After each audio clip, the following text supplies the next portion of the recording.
খালেদা জিয়ার কবর জিয়ারতে আজও সমাধিস্থলে ভিড়। রুহের মাগফিরাত কামনায় দুপুরে সব মসজিদ, ধর্মীয় প্রতিষ্ঠানে মিলাদ, দোয়া। টার্গেট কিলিং এর হুমকিতে শতাধিক ব্যক্তি, 3 ধাপে রাজধানীতে নিরাপত্তা নিশ্চিত করবে ডিএমপি। সমন্বিত উদ্যোগের তাগিদ।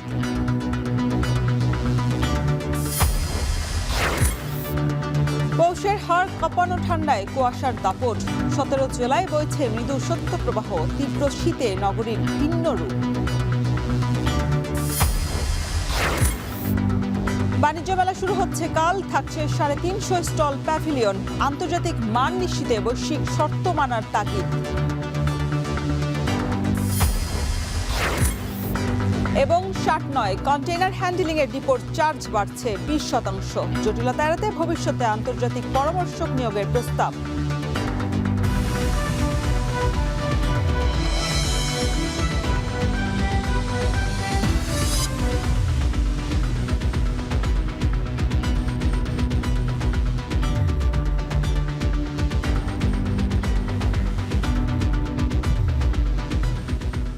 স্বাগত। এখন বাণিজ্যে সঙ্গে আছি শরীফ রওশন। বিএনপির সাবেক চেয়ারপারসন এবং সাবেক প্রধানমন্ত্রী বেগম খালেদা জিয়ার সমাধিস্থলে শ্রদ্ধা জানাতে আজও ভিড় করছেন নেতাকর্মী সহ সর্বস্তরের মানুষ। সকাল থেকে শীত উপেক্ষা করেই রাজধানীর শেরেবাংলা নগরের জিয়া উদ্যানে এসেছেন অসংখ্য মানুষ। এদিকে বাদ জুমা বেগম খালেদা জিয়ার মাগফিরাত কামনায় মসজিদে বিশেষ দোয়া অনুষ্ঠিত হবে। এছাড়া সারা দেশে অন্যান্য ধর্মীয় প্রতিষ্ঠানেও বিশেষ প্রার্থনার আয়োজন করা হয়েছে। রাষ্ট্রীয়ভাবে শোক পালনের কর্মসূচির অংশ হিসেবে আজও বাংলাদেশের সরকারি, আধা সরকারি এবং স্বায়ত্তশাসিত প্রতিষ্ঠান এবং শিক্ষা প্রতিষ্ঠান সহ সব সরকারি এবং বেসরকারি ভবন এবং বিদেশে বাংলাদেশ মিশনে জাতীয় পতাকা অর্ধনমিত রয়েছে।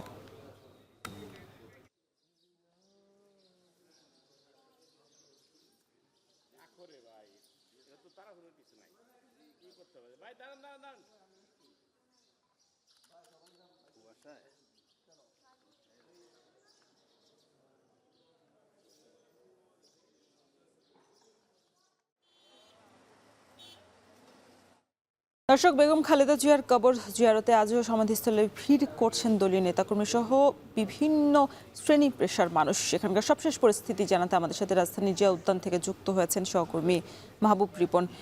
রিপন, সকালের এই তীব্র শীত উপেক্ষা করেই যারা বেগম খালেদা জিয়ার কবর জিয়ারত করতে আসছেন তারা কি বলছেন তাদের প্রিয় নেত্রীকে নিয়ে?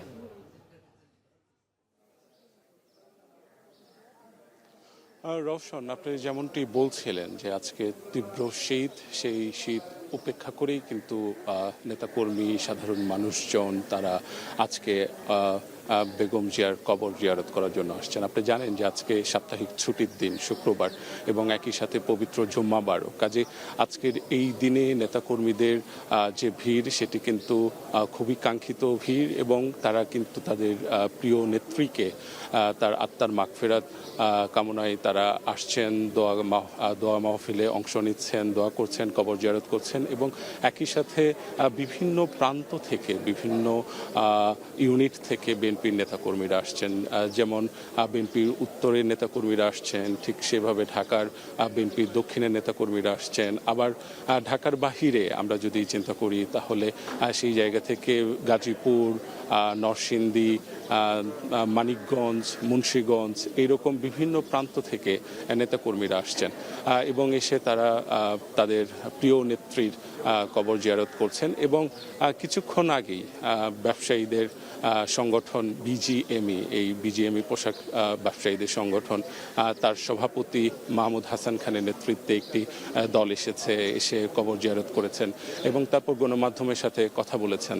তিনি যেটি বলেছেন সেটি হচ্ছে যে বিএনপির এই আপোষহীন নেত্রী এবং যিনি সর্বজন শ্রদ্ধেয় এবং তার মতো এত জনপ্রিয় এবং একই সাথে এরকম শ্রদ্ধেয় রাজনৈতিক ব্যক্তিত্ব ভবিষ্যতে আসবে কিনা সেই শঙ্কা প্রকাশ করেছেন। তিনি বলছেন, আমাদের এখন কথা বলার মতো পরিস্থিতি নেই, তবে আমরা তার রুহের মাগফিরাত কামনা করি এবং তার আত্মা যেন শান্তিতে থাকে, তিনি যেন বেহেশতবাসী হন, সেই দোয়াটি তারা করেছেন।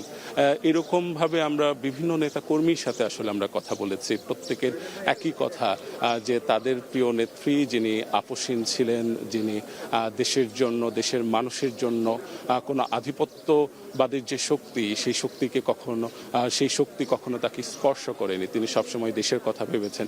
সেই নেত্রীকে হারিয়ে তারা অনেকটাই হতবিহ্বল এবং তারা মনে করছেন যে এই শূন্যতা ভবিষ্যতে তাদের যে বর্তমানে বিএনপির ভারপ্রাপ্ত চেয়ারম্যান রয়েছেন সেই লিগ্যাসিটি বহন করবে, সেটিও তারা আসলে মনে করছেন। সাধারণ মানুষ যারা ছিলেন, আমরা তাদের সাথেও কথা বলেছি। সাধারণ মানুষ যারা রয়েছেন তারা বিভিন্নভাবে কিন্তু যখন বিএনপি চেয়ারপারসন বেগম খালেদা জিয়া প্রধানমন্ত্রী ছিলেন তখন তার বিভিন্ন সিদ্ধান্তের কারণে, আপনি জানেন যে বেগম খালেদা জিয়া প্রধানমন্ত্রী থাকার সময় প্রথমবারের মতো কিন্তু নারীদের জন্য যে শিক্ষা সেটিকে অবৈতনিক করা হয়েছিল। এইরকম বিভিন্নভাবে যারা উপকৃত হয়েছেন তারাও আসছেন এবং এসে তাদের প্রিয় প্রধানমন্ত্রীর আত্মার মাগফিরাত কামনা করছেন। কাজেই আজকে সারাটা দিনই এরকম যাবে আমরা জানি। তো এই ছিল আমার কাছে বেগম জিয়ার কবরের সমাধিস্থল থেকে সবশেষ। বেগম জিয়ার কবর জিয়ারত করতে সকাল থেকেই ভিড় করছেন দলীয় নেতাকর্মী সহ সর্বস্তরের সাধারণ মানুষ। সেখানকার সবশেষ খবর রাখছিলেন আমাদের সহকর্মী মাহবুব রিপন। অস্ত্রের ছড়াছড়ি, সাথে গুজব আর মব ভায়োলেন্স, টার্গেট কিলিং এর হুমকি তো আছেই। ইতোমধ্যেই নিরাপত্তা বিবেচনায় 43 জনের জীবনের ঝুঁকির তালিকা করেছে আইন শৃঙ্খলা বাহিনী, যাদের মধ্যে রাজনীতিবিদ, জুলাই যোদ্ধা এবং সাংবাদিকদের নাম রয়েছে। কি করছে আইন শৃঙ্খলা বাহিনী? নিরাপত্তা ঘাটতি কিভাবে পূরণ হবে এই পরিস্থিতিতে? জয়নাল আবেদিনের ক্যামেরায় সে উত্তরই খুঁজেছেন আরিফ হোসেন।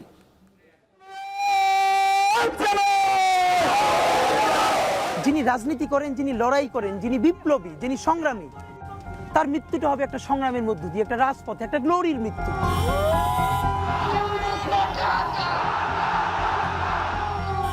এক্সট্রা কোনো সিকিউরিটি লাগবে না, শুধু আমাদেরকে যদি কেউ গুলি করে মেরে ফেলে তাকে যেন ধরে বিচার করা হয়। এভাবেই জীবনের নিরাপত্তার সংখ্যা জানিয়েছিলেন ওসমান হাদি। চেয়েছিলেন রাজপথের মৃত্যু, হয়েছেও তাই। কোনো একটা বুলেট এসে আমার বুকটা হয়তো বিদ্ধ করে দিয়েছে এবং সেই মিছিলে আমি হাসতে হাসতে আমি শহীদ হয়ে গেছি। প্রকাশ্যে এভাবে গুলি করে হত্যার পর তৎপর হয় আইন শৃঙ্খলা বাহিনী, কিন্তু খুনি এখনো ধরাছোঁয়ার বাইরে।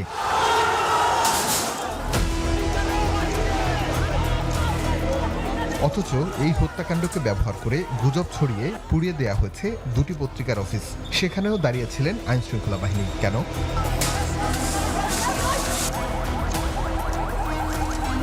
এবার আরেকটি ঘটনার দিকে চোখ রাখা যাক। ধর্ম অবমাননার গুজব ছড়িয়ে গাছের সাথে ঝুলিয়ে আগুন দিয়ে পুড়িয়ে হত্যা করা হয় এক যুবককে।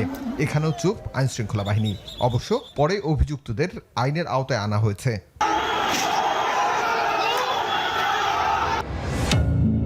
এ তো গেল ঘটে যাওয়া ঘটনার কথা। এখনো টার্গেট কিলিং এর হুমকিতে রয়েছে শতাধিক ব্যক্তি, যাদের মধ্যে 43 জনকে উচ্চ ঝুঁকিতে রেখেছে আইন শৃঙ্খলা বাহিনী, যাদের দেয়া হচ্ছে গানম্যান। যেখানে গানসহ দাঁড়িয়ে এসব ঘটনা দেখে আইন শৃঙ্খলা বাহিনী, সেখানে কতটুকু নিরাপত্তা দিতে পারবে গানম্যানরা? প্রশ্ন ছিল জাতীয় সংসদ নির্বাচনে আগ্রহী প্রার্থীদের কাছে। ব্যক্তিগতভাবে কাউকে গানম্যান দিয়ে নিরাপত্তা না দিয়ে গোটা দেশকে কিভাবে নিরাপদ করা যায়, নির্বাচনের কিভাবে একটা নিরাপদ পরিবেশ তৈরি করা যায়, সরকারকে সেই পথে হাঁটতে হবে। যদিও ডিএমপি বলছে 3 ধাপে রাজধানীর নিরাপত্তা নিশ্চিত করেছে তারা। মাঠে থাকবে গোয়েন্দা বাহিনী। প্রথমত নির্বাচন পূর্ববর্তী, দ্বিতীয়ত নির্বাচনের দিন এবং তৃতীয়ত নির্বাচন পরবর্তী সময়। এই সময়গুলো আমাদের কাছে অনেক গুরুত্বপূর্ণ। আমরা নির্বাচন কমিশনের নির্দেশনা অনুসরণ করে এবং সরকারের নির্দেশনা অনুসরণ করে সার্বিকভাবে একটা সুষ্ঠু এবং সুন্দর নির্বাচনের জন্য যে পরিবেশ তৈরি করা, সেই ব্যাপারটা আমরা নিশ্চিত করার জন্য কাজ করছি। সমন্বিতভাবে মোকাবেলা করতে হবে এই সংকট, বলছে বিশ্লেষকরা। আমরা চাই যে ঘটনা ঘটার পরে যেহেতু আমাদের এখানে আয়োজনগুলো শুরু হয়, সেই আয়োজনগুলো যাতে খুব দ্রুততার সাথে শুরু হয়। রাজনৈতিক কিংবা অন্য কোনো বিবেচনা, অপরাধী বা অভিযুক্ত ব্যক্তির ক্ষেত্রে বিবেচনা না করে যথাযথভাবে আইন প্রয়োগ করা, এই জায়গাতেও আসলে আমরা খুব ভালো কোনো দৃষ্টান্ত দৃশ্যমান করতে পারছি না। নির্বাচনমুখী বাংলাদেশের এই সমস্যা সমাধানে আইন শৃঙ্খলা বাহিনীকে কঠোর হওয়ার পরামর্শ বিশ্লেষকদের। আরিফ হোসেন, এখন, ঢাকা।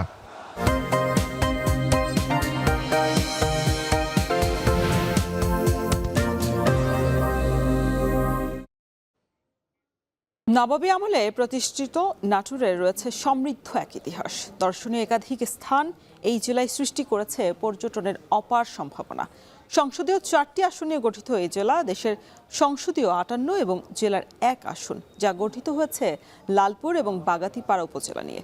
15টি ইউনিয়ন এবং 2টি পৌরসভার এই আসনে ভোটার 3,68,276 জন। ত্রয়োদশ জাতীয় সংসদ নির্বাচনকে ঘিরে পৌর নগরের উন্নয়ন এবং কৃষিভিত্তিক শিল্প প্রতিষ্ঠার ইশতেহার নিয়ে প্রার্থীরা ছুটছেন ভোটারদের কাছে। এ নিয়ে সবশেষ খবর জানাতে নাটোর 1 থেকে যুক্ত হয়েছেন সহকর্মী রাকিবুল হাসান। রাকিব, জানাবেন যে নির্বাচনের সময় তো ঘনিয়ে আসছে, নাটোর 1 আসনের ভোটারদের চাওয়া পাওয়া এবং প্রার্থীদের প্রতিশ্রুতির বিষয়ে বিস্তারিত জানাবেন। দর্শন, আমরা এমন একটি জেলা আসলে এসেছি যেখানে প্রাকৃতিক সম্পদে ভরপুর এবং একই সাথে কৃষিজ উৎপাদনে উদ্বৃত্ত একটি জেলা। এখানে আমরা আসার পরে সাধারণ মানুষের সাথে কথা বলে যেটি জানতে পেরেছি, তারা মূলত কৃষির উপরে নির্ভরশীল। প্রায় 70% মানুষ এখানে কৃষিকাজের সাথে নিয়োজিত, যার কারণে তারা যে জিনিসটি প্রত্যাশা করছেন সেটি হচ্ছে তাদের বাজার ব্যবস্থা এবং একই সাথে এখানে যে পৌরসভাগুলো রয়েছে এবং ইউনিয়নগুলো রয়েছে সেখানে ধীরে ধীরে নগরায়ন বাড়ছে, সেখানকার যে নাগরিক সুবিধা সেটি তারা আশা করেন।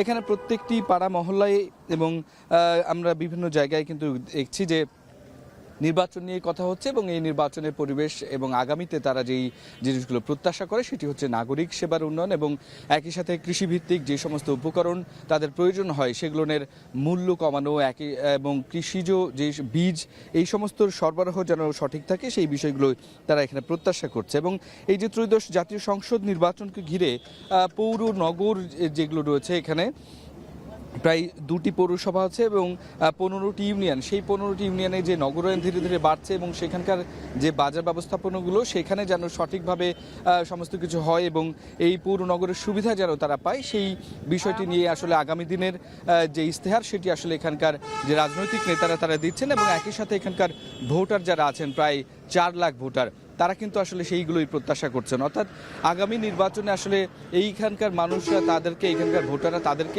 বেছে নেবেন যারা কিনা তাদের এই সমস্ত উন্নয়নের ক্ষেত্রে নজর দিবেন। পাশাপাশি কর্মসংস্থান একটি বড় চাহিদা আছে এখানে এবং একই সাথে এখানে ঔষধ যে শিল্প, ভেষজ নানা ধরনের ঔষধ কিন্তু এখানে চাষ হয়, সেই সমস্ত ঔষধি গ্রামগুলো থেকে ঔষধ শিল্পের বিকাশ হবে এবং সেটি আধুনিকায়ন করা হবে। সেই বিষয়গুলো কিন্তু এখানে কৃষক এবং স্থানীয় যারা এই ব্যবসার সাথে জড়িত তারা কিন্তু এটা প্রত্যাশা করছেন। এবং যত নির্বাচনের সময় ঘনিয়ে আসছে আমরা সেটি লক্ষ্য করছি যে এখানকার মানুষদের চাহিদা, এখানে যারা নেতাকর্মীরা রয়েছেন তারা কিন্তু প্রত্যাশা করছেন যে এই বিষয়গুলোই তারা এখানে উঠে আসবে এবং যারা আগামী দিন এই জেলাকে বা এই আসনটিতে নেতৃত্ব দিবেন তারা এই জনগণের এই চাহিদা এবং জনগণের এই ইশতেহারকে গুরুত্ব দিবেন।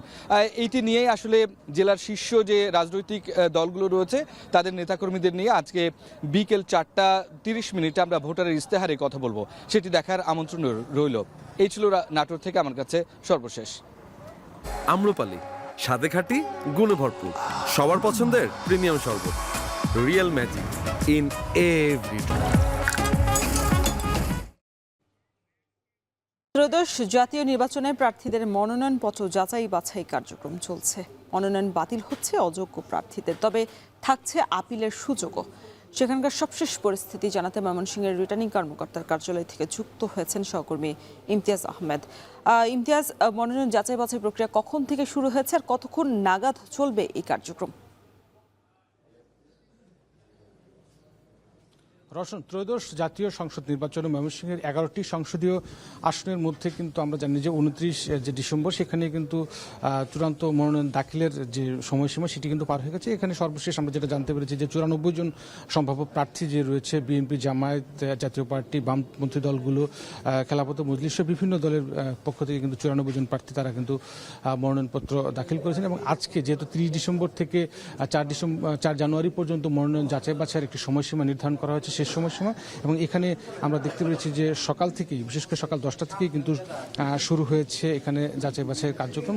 এখন পর্যন্ত যেহেতু কার্যক্রম শুরু হয়নি, তারপরেও যারা প্রার্থী রয়েছেন, মূলত আজকে ময়মনসিংহের 3টি আসন, ময়মনসিংহ 1 ধোবাউড়া হালুয়াঘাট, ময়মনসিংহ 2 তারাকান্দা ফুলপুর এবং ময়মনসিংহ 3 যে গৌরীপুর আসন রয়েছে, সেই আসনের যারা সম্ভাব্য প্রার্থী রয়েছেন বিভিন্ন দলের, তারা কিন্তু এখানে রয়েছে। একটু যদি উল্লেখ করতে চাই, আমরা এখানে মূলত দেখতে পাচ্ছি যে ময়মনসিংহ হালুয়াঘাট ধোবাউড়ার আসনের মোট 9 জন প্রার্থী কিন্তু মনোনয়ন দাখিল করেছে, এবং সেখানে কিন্তু বিএনপির একজন হেভিওয়েট প্রার্থী রয়েছেন সৈয়দ এমরান সালেহ প্রিন্স রয়েছেন, সেই সাথে তিনি ছাড়াও জামায়াতে ইসলামের রয়েছেন মোহাম্মদ মাহফুজুর রহমান মুক্তা এবং বাংলাদেশ খেলাফত মজলিসের মোহাম্মদ তাজুল ইসলাম সহ বিভিন্ন যে রাজনৈতিক দলের নেতাকর্মীরা রয়েছেন, তারা কিন্তু এখানে উপস্থিত রয়েছেন। এবং যে বিষয়টি এখানে আসার পর আমরা দেখতে পেরেছি, জেলা রিটার্নিং কর্মকর্তা থেকে শুরু করে উপজেলা নির্বাহী কর্মকর্তা যারা রয়েছেন, তারা সকলেই কিন্তু এসে উপস্থিত হয়েছেন। কিছুক্ষণের মধ্যেই কিন্তু এই যাচাই বাছাই কার্যক্রম শুরু হবে, এবং যেখানে যাচাই বাছাইয়ের সময় প্রার্থী, তার প্রস্তাবক, সমর্থক এবং প্রার্থী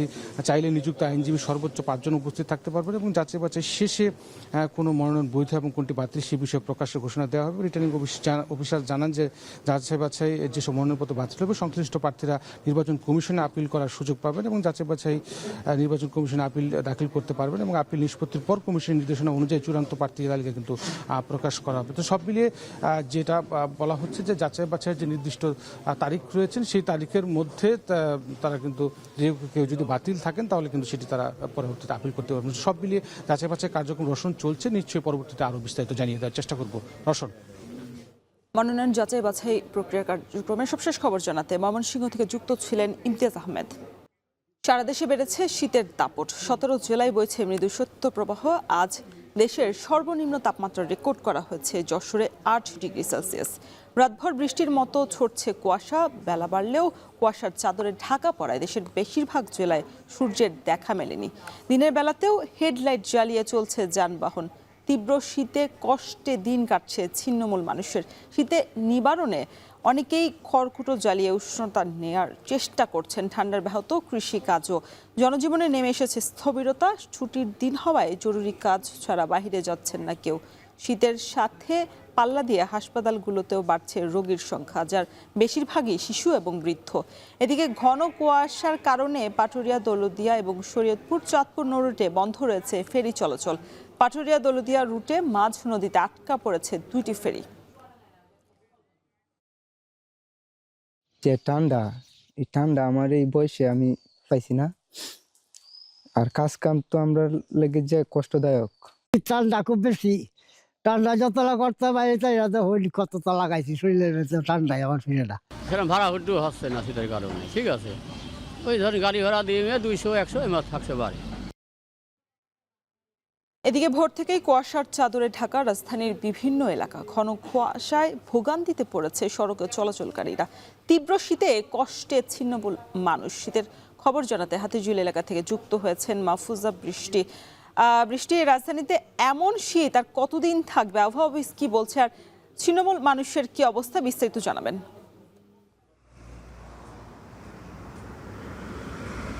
রওশন, আসলে আমরা দেখতে পাচ্ছি যে আজকে ভোর থেকে কিন্তু রাজধানীর বিভিন্ন এলাকায় কিন্তু ঘন কুয়াশা এবং সেই সাথে কনকনে একটা হিমেল ঠান্ডা বাতাস, যেটা একদিকের মানুষ কিন্তু যেমন কিছু মানুষ উপভোগ করছেন, আবার কিছু মানুষ কিন্তু এর জন্য তীব্র বিব্রতকর অবস্থায় পড়েছেন। আমরা দেখতে পেয়েছি যে বিভিন্ন এলাকা ঘুরে যেমনটা, যদিও এই সময়টায় একটুখানি কমে এসেছে, কুয়াশার ঘনত্ব হয়তো আস্তে আস্তে কমছে। বেলা বাড়ার সাথে কমবে কিনা সেটা এখন পর্যন্ত জানা যায়নি। তবে আপনি জানতে চেয়েছেন যে এ ধরনের কুয়াশা অথবা শীত কতদিন থাকবে, সেটা আসলে যে দেশের 17টি জেলায় শৈত্যপ্রবাহ বয়ে যাচ্ছে, সেই কারণেই কিন্তু আংশিকভাবে সেটার একটা প্রভাব এই দিকে আসছে বলে ঢাকায় আসলে সোমবারের নাগাদ কিন্তু ধীরে ধীরে তাপমাত্রা বাড়বে বলে কিছুটা আমরা জানতে পেরেছি আবহাওয়া অধিদপ্তরের মাধ্যমে।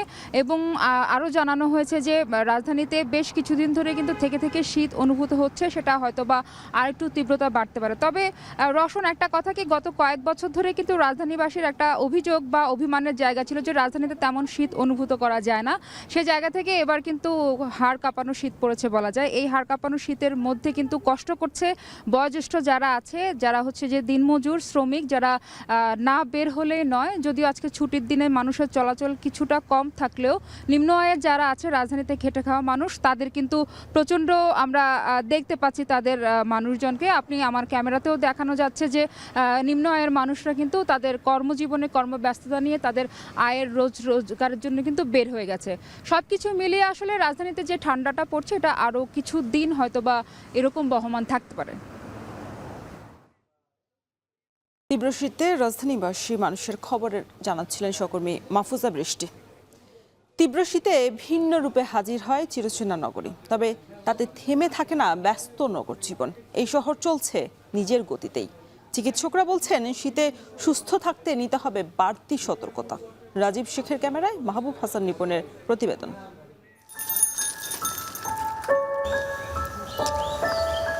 হৈমন্তী হাওয়ায় পায়ের শব্দ পাওয়া যায় শীতের। সেই শব্দ নগরবাসীর কানে উঠে আসে না এখন তেমন। কানে নেওয়ার ফুসরত কই, ব্যস্ততা আর কংক্রিটের আছে আড়াল। সেই সুযোগটি নেয় শীত সংগোপনে এসে জড়িয়ে ধরে। এবারও তেমনটি হলো, তবে এবারের আলিঙ্গনে হিমের কঠোরতা বেশ।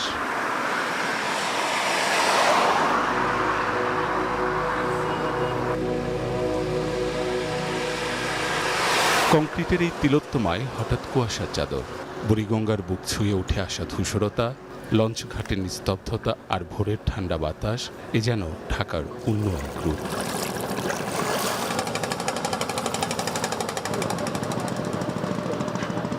রিকশার ঘণ্টাধ্বনি কিংবা বাসের হর্ন কুয়াশা ভেদ করে শহরে ক্লান্ত হৃদয়কে জানিয়ে দেয় জীবন এখনো চলছে।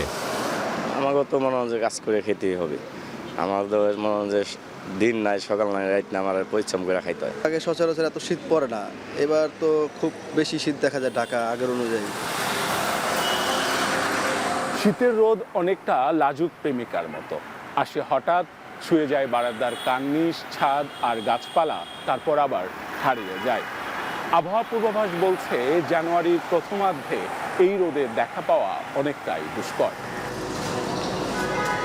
শীতেলে শরীর বাড়তি যত্ন চায়। ঠান্ডায় সর্দি, কাশি, জ্বর কিংবা শ্বাসকষ্ট থেকে রেহাই পেতে প্রয়োজন বাড়তি সতর্কতা। ডাস্ট রিলেটেড যেই অসুখগুলো, যেমন অ্যাজমার প্রকোপ বাড়তে পারে, নিউমোনিয়ার প্রকোপ বাড়তে পারে, সেজন্য আমাদেরকে মাস্ক পরিধান করতে হবে এবং অবশ্যই গরম কাপড় বাচ্চাদের এবং বৃদ্ধদের ক্ষেত্রে বিশেষ করে আমাদের কান টুপিটা কিন্তু খুব কাজে আসে। ঠান্ডা বাতাসটা যেন বুকে এবং কানে না লাগে সেই দিকে আমাদের একটু খেয়াল রাখতে হবে।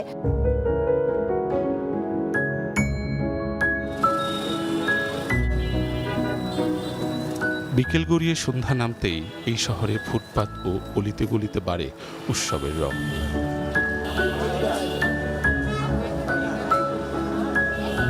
ভাপা পিঠা, চিতই, পাটিসাপটার গন্ধে ব্যস্ত নগর জীবন যেন হঠাৎ থমকে দাঁড়ায়। শীতের দিনের খাবারের তো আসলে বিকল্প নাই, বিশেষ করে রাস্তার পাশে যে পিঠা বিক্রি করে, এটা আসলে মানে আমি ওয়েট করি যে কবে শীত আসবে আর আমি রাস্তার পাশে দাঁড়িয়ে দাঁড়িয়ে পিঠা খাবো।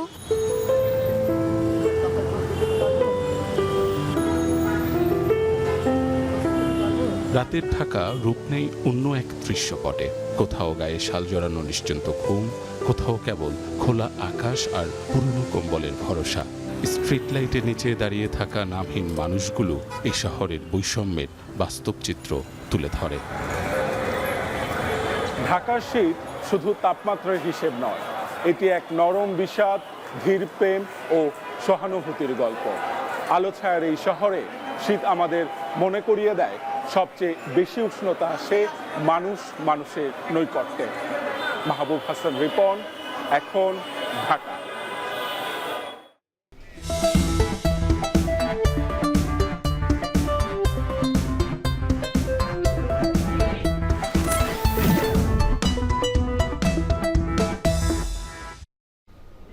নতুন বছরের শীতের আমেজে নাগরিক ভাবনায় উত্তাপ ছড়াচ্ছে ভোটের হাওয়া।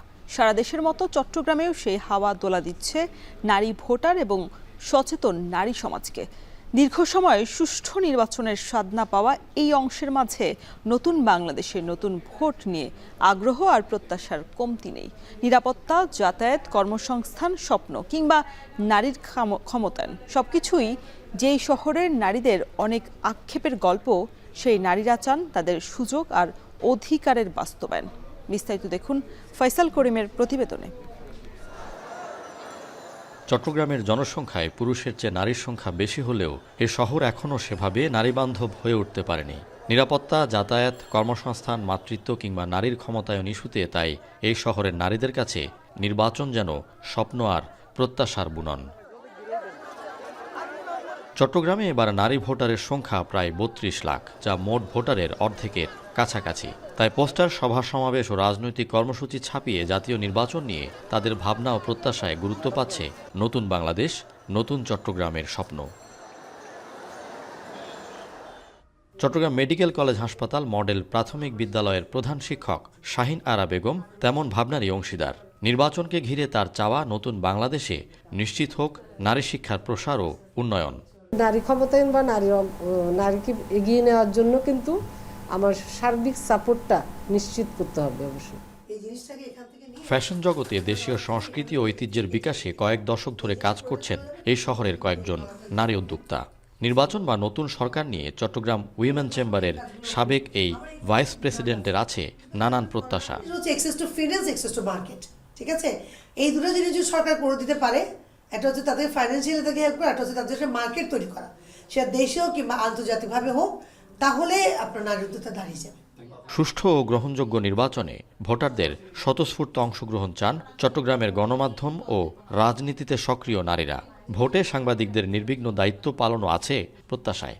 ভোট কেন্দ্রে আমরা যারা দায়িত্ব পালন করি গণমাধ্যম কর্মীরা, আমরা সবসময় দেখা যায় কি কোনো না কোনো পক্ষের আমরা হামলার শিকার হয়ে আমরা তাদের তোপের মুখে পড়ি। এটা যেন করতে না হয়, আমরা যেন সাদাকে সাদা, কালোকে কালো বলতে পারি, সঠিক তথ্যগুলো তুলে ধরতে পারি। আইন শৃঙ্খলা বাহিনীর এখানে তৎপরতা, মানে যেই ভূমিকাটা রাখা উচিত সেটা একটু শিথিল আছে।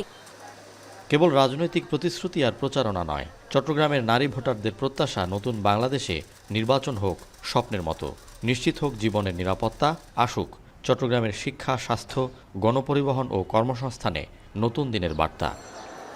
ফয়সাল করিম, এখন চট্টগ্রাম। ছুটির দিনে বাজারের খবর। রাজধানীর বাজারে সবজির সরবরাহ বেড়েছে, তবে দাম এখনও প্রত্যাশা অনুযায়ী কমছে না বলে অভিযোগ ক্রেতাদের। সেখানকার সবশেষ পরিস্থিতি জানাতে কারণ বাজার থেকে যুক্ত হয়েছেন মেহরাব সুমন। সুমন, শীতের সবজির দরদাম কেমন দেখছেন জানাবেন, এবং আরেকটি বিষয় জানতে চাই যে শীতের সকালে ক্রেতা উপস্থিতি কেমন দেখছেন?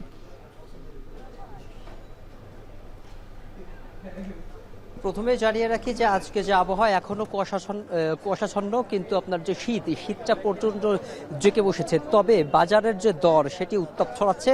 যদি ক্রেতারা এখানে আসছেন টেনশনে, তারাও একটু উত্তাপ গ্রহণ করতে পারছেন। আমি যদি আপনাকে জানিয়ে রাখি যে আজকের যে বাজার দর সেটি গত সপ্তাহ থেকে কিছুটা বেড়েছে। প্রতিটা সবজিতে আপনার 5 থেকে 20 টাকা পর্যন্ত বৃদ্ধি পেয়েছে। আমরা এখানে সকালেই দেখতে পেয়েছি যে এখানে যে সবজির যে সরবরাহ সেটি পর্যাপ্ত পরিমাণ আছে এবং ক্রেতার যথেষ্ট পরিমাণে ভিড় রয়েছে। আমি যদি এখন আপনাকে এই দাম দরটা একটু জানিয়ে রাখি, তাহলে প্রথমে যে শীতের যে সবজি, আমরা যেটাকে শীতের সবজি নামে চিনি, যে মূলা, গাজর, ফুলকপি, বাঁধাকপি, লাউ, এই প্রতিটা সবজিতে 5 থেকে 20 টাকা পর্যন্ত বৃদ্ধি পেয়েছে। এখানে মূলা বিক্রি হচ্ছে আপনার কেজি দরে 30 টাকা, লাউ প্রতি পিস বিক্রি হচ্ছে আপনার 70 থেকে 80 টাকা পর্যন্ত। আমরা বাঁধাকপি এবং ফুলকপি দেখতে পেয়েছি যে আপনার প্রতি পিস বিক্রি হচ্ছে 30 টাকা থেকে 35 টাকা পর্যন্ত। গাজর বিক্রি হচ্ছে আপনার 50 টাকা কেজি। তবে একটি পণ্যর দাম কিছুটা কমেছে, সেটা হচ্ছে পেঁয়াজ, এখন বিক্রি হচ্ছে আপনার 55 টাকা করে। আর করলা বিক্রি হচ্ছে আপনার 110 থেকে 120 টাকা পর্যন্ত। টমেটো বিক্রি হচ্ছে, কাঁচা টমেটোর যেটা পাওয়া যাচ্ছে সেটা হচ্ছে আপনার 80 টাকা দর, কিন্তু পাকা টমেটো, লাল টমেটোটা বিক্রি হচ্ছে আপনার 100 থেকে 120 টাকা পর্যন্ত। যে লাল আলু বিক্রি হচ্ছে আপনার 70 টাকা কেজি দরে, কিন্তু নতুন যে আমাদের দেশি আলু, সেই দেশি আলুটা কেজি প্রতি 5 টাকা বৃদ্ধি পেয়ে এখন সেটি বিক্রি হচ্ছে 25 টাকায়, গত সপ্তাহে যেটি ছিল 20 টাকা। কাঁচামরিচের দামও বৃদ্ধি পেয়েছে। কাঁচামরিচ আপনার প্রকারভেদে বিক্রি হচ্ছে 80 থেকে 100 টাকা পর্যন্ত। আমরা দেখতে পেয়েছি যে শসা বিক্রি হচ্ছে 110 টাকা কেজি দরে। আমি যদি একটু সামারাইজ করে বলতে চাই তাহলে শীতকালে যে পণ্যটার দাম একটু কম হওয়া উচিত ছিল, কিন্তু প্রতিটা পণ্য সেখানে অস্বাভাবিকভাবে বেড়ে প্রতিটা পণ্য 5 থেকে 20 টাকা পর্যন্ত বৃদ্ধি পেয়েছে কাউরান বাজারে। এই ছিল আমার কাছে সবশেষ তথ্য কাউরান বাজার থেকে। রাজধানীর বাজার পরিস্থিতি জানাতে কারণ বাজার থেকে যুক্ত ছিলেন সহকর্মী মেহরাব সুমন। বরিশালের বাজারে বাড়তি শীতের সবজির দাম। সপ্তাহের ব্যবধানে পাইকারি পর্যায়ে বেশিরভাগ সবজির দাম বেড়েছে কেজিতে 5 থেকে 10 টাকা পর্যন্ত, যার প্রভাব পড়েছে খুচরা বাজারেও। এ নিয়ে সবশেষ পরিস্থিতি জানাতে বরিশাল বহুমুখী সিটি পাইকারি কাঁচা বাজার থেকে যুক্ত হয়েছেন সহকর্মী অমিত হাসান। অমিত, জানাবেন যে বাজারে সবজির সরবরাহ কেমন, আর দরদাম কি আসলে হাতের নাগালের মধ্যে রয়েছে কিনা? রসন, একটু জানিয়ে রাখি যে বরিশালের যে সবজির বাজার রয়েছে, পাইকারি সবজির বাজার রয়েছে, সেখানে আজকে চড়া দামেই বেশিরভাগ সবজি বিক্রি হচ্ছে। বিশেষ করে 5 থেকে 10 টাকা দামে কিছু সবজি বিক্রি হলেও বেশ কিছু সবজি রয়েছে যেগুলো 10 থেকে 20 টাকা পর্যন্ত কিন্তু সপ্তাহ ব্যবধানে আজকে বাজারে বেড়েছে। বিশেষ করে টমেটো, শসা, গাজর, শালগম, কাঁচামরিচের দাম কিন্তু গত সপ্তাহের তুলনায় এই সপ্তাহে কিছুটা বাড়তি দেখা যাচ্ছে। একটু দরদাম যদি বলি, এবং ক্রেতারা বলছেন যে আসলে যে দাম আজকে বিক্রি হচ্ছে সেই দাম আসলে তাদের নাগালের বাইরে রয়েছে, যার কারণে কেনাকাটা করতে কিছুটা হিমশিম খেতে হচ্ছে। শসা গত সপ্তাহেও 50 টাকায় বিক্রি হলো, এই সপ্তাহে শসা 70 টাকায় বিক্রি হচ্ছে। বেগুন 16 থেকে 20 টাকা বিক্রি হলেও আজকে 22 থেকে 25 টাকা দরে বিক্রি হচ্ছে।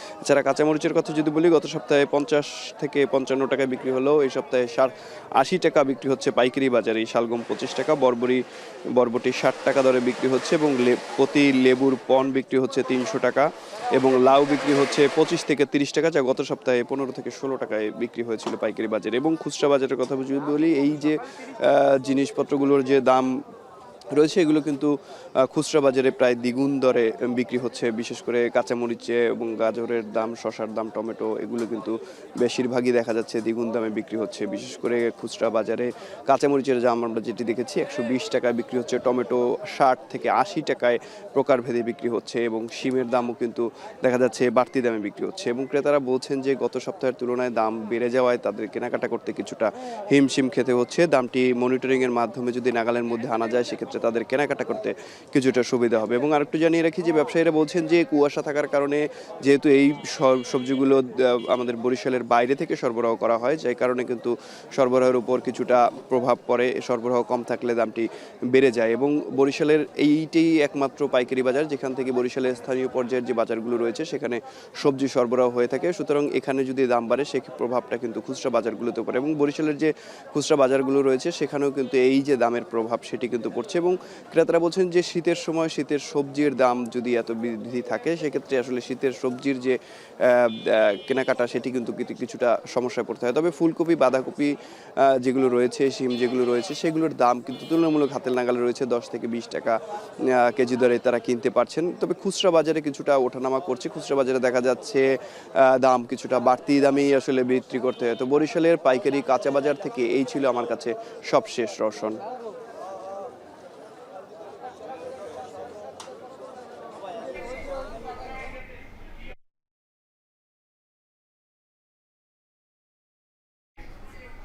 দর্শক, বেগম খালেদা জিয়ার মাজার জিয়ারত করতে এসেছেন তার পরিবারের সদস্যরা। আমরা দেখেছি যে জাইমা রহমান সহ পরিবারের অনেক সদস্যরাই সেখানে উপস্থিত হয়েছেন। বেলা এখন বাজে 10:30 নাগাদ তারা এসেছেন। সকাল থেকে আমরা দেখেছি মেজর জিয়ার পাশে যিনি সমাহিত হয়েছেন খালেদা জিয়া, সেখানে আসলে সকাল থেকেই নেতাকর্মী সহ অন্যান্য অনেক নেতাকর্মীরা এসেছেন। দেশের অনেক প্রান্ত থেকে মানুষ ছুটে এসেছেন জিয়ার কবর, মেজর খালেদা জিয়ার কবর জিয়ারত করতে। সেখানে আমরা দেখছি দর্শক যে জাইমা রহমান আছেন, তার পাশে তার পরিবারের অন্যান্য সদস্যরা রয়েছেন। পরিবারের অনেক সদস্যরা আসলে রয়েছেন, এখন তারা আসলে কবরের পাশে নীরব হয়ে দাঁড়িয়ে আছেন। জাইমা রহমান, আমরা দেখেছি যে তার বাবার সাথে লন্ডন থেকে নিজের দাদুকে দেখতে এসেছিলেন। তাদের আসার ঠিক 5 দিনের মাথায় বেগম খালেদা জিয়ার মৃত্যু হয়। শোকস্তব্ধ একটি পরিবার, আসলে পুরো পরিবার, দেশের সাধারণ মানুষের সাথে একটি পরিবার পুরো। আমরা এই যাত্রাতে দেখেছিলাম জাইমা রহমান কিভাবে তারেক রহমানের মেয়ে এখানে এসেছেন, পরিবারের অন্যান্য সদস্যরাও এসেছেন। আমরা দেখেছি বেগম খালেদা জিয়ার মৃত্যুতে কিভাবে এক হয়েছে পুরো দেশের মানুষ। তার জানাজায় প্রায় লাখো মানুষের সমাগম হয়েছে মানিক মিয়া এভিনিউয়ে, সেখানে সেই প্রাঙ্গণে উপদেষ্টা পরিষদ মণ্ডলী থেকে শুরু করে সবাই আসলে সেখানে পরিবারের সদস্যরা সেখানে জড়ো হয়েছিলেন। আমরা দেখছি যে তারা এখন আসলে মেজর বেগম খালেদা জিয়ার কবর জিয়ারত করে তারা ধীরে ধীরে সেখান থেকে বের হয়ে যাচ্ছেন। তার সাথে রয়েছেন CSF-এর সদস্যরা, যাদের বেগম খালেদা জিয়াকে এতদিন নিরাপত্তা দিয়ে এসেছিলেন। তাদের সাথে জাইমা রহমান আমরা দেখছি যে ধীরে ধীরে বের হয়ে যাচ্ছেন সেখান থেকে। পরিবারের অনেক সদস্যরাই রয়েছেন, তবে তার বাবা মা, তাদের কাউকে আসলে জাইমা রহমানের সাথে দেখা যাচ্ছে না। আমরা দেখেছি সকাল থেকে তীব্র শীতের মধ্যে মানুষের যে টান বেগম খালেদা জিয়ার প্রতি, তার কবর জিয়ারত করতে এসেছেন। আজ দেশের বিভিন্ন মসজিদে তার জন্য দোয়া মাহফিল আয়োজন করা হয়েছে।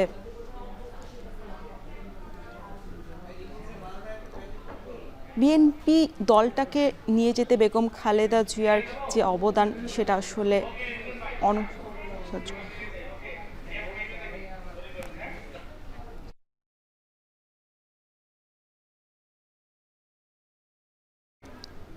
দর্শক, বেগম খালেদা জিয়ার কবর জিয়ারত করতে এসেছিলেন তার পরিবারের সদস্যরা। আমরা এই মুহূর্তে আপনাদেরকে সেটাই দেখানোর চেষ্টা করেছি। বেসরকারি কন্টেইনার ডিপোতে রপ্তানি এবং খালি কন্টেইনার হ্যান্ডেলিংয়ে 60% চার্জ বাড়ানোর আগের সিদ্ধান্ত থেকে সরে এসেছে কর্তৃপক্ষ। 13টি সেবা খাতে আগামী 6 মাসের জন্য মাসুল বাড়বে মাত্র 20%। হাজেরা শিউলির প্রতিবেদন। খরচ বেড়েছে দাবি করে কোনো আলোচনা ছাড়াই গত সেপ্টেম্বরে রফতানি পণ্যবাহী এবং খালি কন্টেইনার হ্যান্ডলিং ও পরিবহনের মাসুল সর্বোচ্চ 60% বাড়ায় চট্টগ্রামের 21টি বেসরকারি কন্টেইনার ডিপো।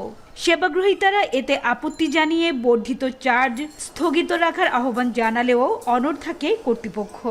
যদিও এক রিটের রায়ে হাইকোর্ট বর্ধিত ট্যারিফ আদায়ের ওপর স্থগিতাদেশ দিলে নতুন মাসুল কার্যকর করতে পারেনি ডিপোগুলো। এ অবস্থায় গত 11 নভেম্বর সব ডিপো একযোগে রফতানি ও খালি কন্টেইনার হ্যান্ডলিং বন্ধ রাখার কর্মসূচি দিলেও পরে বন্দর চেয়ারম্যানের অনুরোধে প্রত্যাহার করে। অবশেষে বন্দর চেয়ারম্যানের মধ্যস্থতায় সব পক্ষের সাথে বৈঠকের পর আইসিডিগুলো চার্জ কমাতে সম্মত হয়েছে।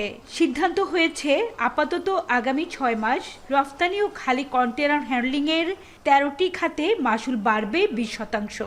উভয় পক্ষের সাথে বসেছিলাম, সেখানে বন্দর আসলে মিডিয়েটরের রোল প্লে করেছে এবং আলহামদুলিল্লাহ আজকে এটা সমাধান হয়ে গেছে এবং আমরা ওনাদেরকে দুই পক্ষকেই সমঝোতায় আনতে পেরেছি যে 20% এখন আপনার বৃদ্ধি হবে। আলোচনার মাধ্যমে যে সিদ্ধান্তে আমরা উপনীত হয়েছি যে আপাতত আমরা আমাদের যে রেটগুলো সেটা স্বল্পকালীন সময়ের জন্য 6 মাসের জন্যে 20% বৃদ্ধি করা হবে। সেবাগ্রহীতারা বলছেন এই সিদ্ধান্তে বর্ধিত মাসুল নিয়ে চলমান বিরোধের অবসান হলো। এতে রফতানি পণ্য পরিবহনের খরচ সহনীয় থাকবে। যারা রপ্তানির সাথে জড়িত আছে তাদের জন্য কিন্তু একটা অ্যামিকেবল একটা সেটেলমেন্টে আসছে। তো এই সেটেলমেন্টটা যদি আমরা কন্টিনিউ করতে পারি, আমাদের যে ব্যয় এবং আমাদের যে দূরত্ব ছিল বিগটার সাথে, সেটা আমাদের নিরসন হলো। আমাদের নতুনভাবে আমাদের যে সকল কার্যক্রমগুলো ছিল সেটাও আমরা স্বাভাবিক একটা গতিতে ফিরে আসতে পারলাম। যদিও 6 মাস পর মাসুল বাড়ানোর আভাস দিয়েছে ডিপো মালিকদের সংগঠন বিদ্যা। এক্ষেত্রে বিরোধ এড়াতে আন্তর্জাতিক পরামর্শক প্রতিষ্ঠান নিয়োগ করে মাসুল নির্ধারণের প্রস্তাব বিবেচনা করার কথা জানান সংগঠনের মহাসচিব। বেসরকারি অফডকগুলোর দর ঠিক করা যায়, এক্ষেত্রে চট্টগ্রাম বন্দর কর্তৃপক্ষ বিদেশি কোনো কনসালটেন্সি ফার্মের মাধ্যমে আমাদের একটা নির্দিষ্ট বা স্ট্যান্ডার্ড দর ঠিক করার প্রস্তাবনা দিয়েছেন, যেটা হয়তো আমরা বিবেচনা করতে পারি। বছরে বর্তমানে প্রায় 25 লাখ কন্টেনার হ্যান্ডলিং করে বেসরকারি 21টি কন্টেনার ডিপো।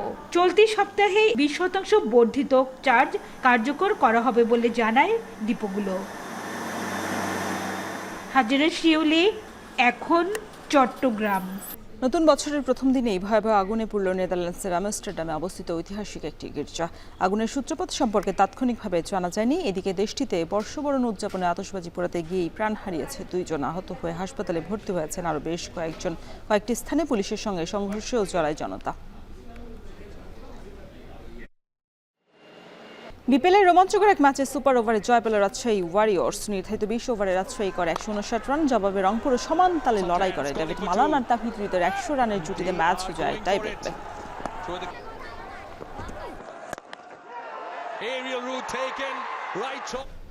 শেষ করছি এখন বাণিজ্য। এতক্ষণ সঙ্গে থাকার জন্য সবাইকে ধন্যবাদ।